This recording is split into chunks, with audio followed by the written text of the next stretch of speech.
Мен өзімді совет үкіметі жүргізген тіл саясатының құрбаны деп есептеймін. Өзім осы Ақмола облысының адамымын. Мал баққан қазақтың қызымын. 1973 жылы қазақ мектептерін жапты. Ал сол жылы мен бірінші сыныпқа баруым керек еді. Әке-шешем мені интернатқа жіберуге мәжбүр болды. Үйден шықпаған бүлдіршін едім. Айдаладағы интернатқа барып түстім. Ол аты интернат болғанымен негізі барып тұрған абақты еді. Тамағы тамақ емес, киімі де нашар, іші суық. 10 бала барып едік, 10-ымыз да адам болып кеттік әйтеуір. Сол кезде қалай өліп қалмағанымызға таң қаламын. Бізге барған бойда қазақша сөйлеуге тыйым салды. Қазақша сөйлесең, бұрышқа тұрғызып қояды. Бірінші сабақта сөйлеп қойсан, 5-ші сабаққа дейін солай тұруың керек.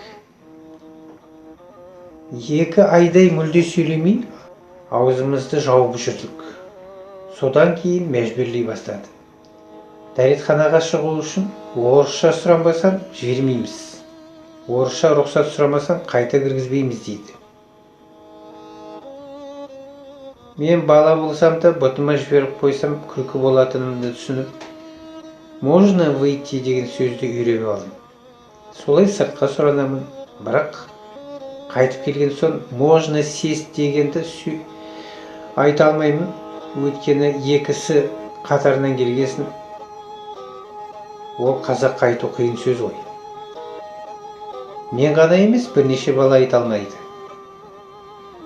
Дәретке шыққан соң қайта отыра алмай, тақтаның жанында қатар-қатар тізіліп, жарты күн тұрамыз. Мұғалімнің темір таяғы болды. Сонымен ұратын.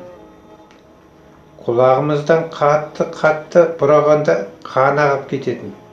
Бірақ үйге барғанда әке-шешемізге айтпаймыз. Айтсаңдар милицияға айтып, соттатып жібереміз деп қорқытып қойған. Милиция деген бар екенін сол кезде білдік. Содан не керек, 2 жыл солай оқыдық. Кейін әке-шешем менің қиналып жүргенімді түсініп, мектебі бар жаққа көшіп кеттік. Адамның бала кезінде көрген қиындығы кейінгі өмірінде де әсер ете ме деймін. Басқа мектепке барған соң орыс тілі мен әдебиетіне ден қойып, тіпті жақсы көріп кеттім. Сөйтіп мектепті бітірген соң орыс тілі мен әдебиеті деген мамандыққа түстім. Өте жақсы оқыдым. Кейін Совет одағы ыдырған соң қазақша мұғалімдер жетіспей жатты да, мені қазақ сыныбына бастауыш мұғалімі етіп алды. Бұл кезде мен қазақ тілін ұмытып үлгерген едім. Жоқ, сөйлей аламын әрине, бірақ жеткілікті деңгейде емес. Сөйтіп, енді қазақ тілін үйрене бастадым. Қазақша білмейтін жігітке тұрмысқа шықтым. Үйде тек орысша сөйлейміз. Сөйтіп жүргенде қызды болдым. Ол ауру болып туды да 2,5 айдан соң шетінеп кетті. Жылай беремін, жаман ойлар мазалай береді. Соның бәрі әсер етеді ғой адамға. Оны ол кезде қайдан білейік. Тағы бір қызым туды. Ол 8 жасына дейін ауырып, ол да қайтты. Кейін тағы бір қыз тудым. Олар аман сау, шүкір. Ұлды 1-ші сыныпта орыс сыныбына бергенбіз. Бір күні күйеуім тойдан қызып келді. Көңіл күйі жоқ. Не болды деп ақырындап сұрадым. Сөйтсем, былай дейді. Мен өзім орыспын ба, қазақпын ба?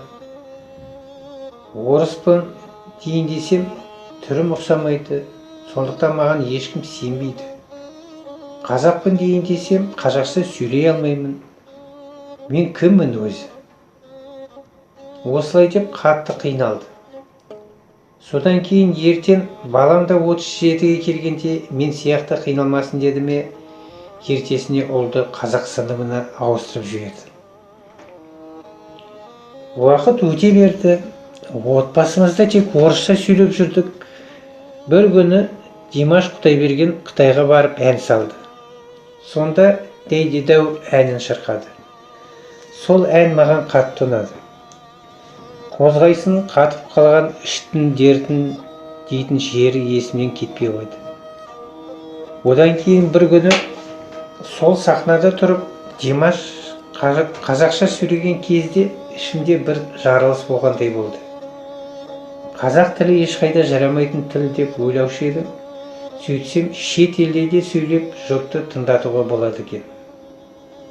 Сол күннен бастап қазақшамды қайта қолға алдым. Мен қазақ екенмін ғой, қазақша сөйлеу керек екенмін ғой деп бір жола кірістім. Кейін Оғыз Доғаның сөздері де қатты әсер етті. Адам деген тілінен ажырап ешқайда кете алмайды екен. Тілінен ажыраған адам алысқа бармайды. Соны түсіндім.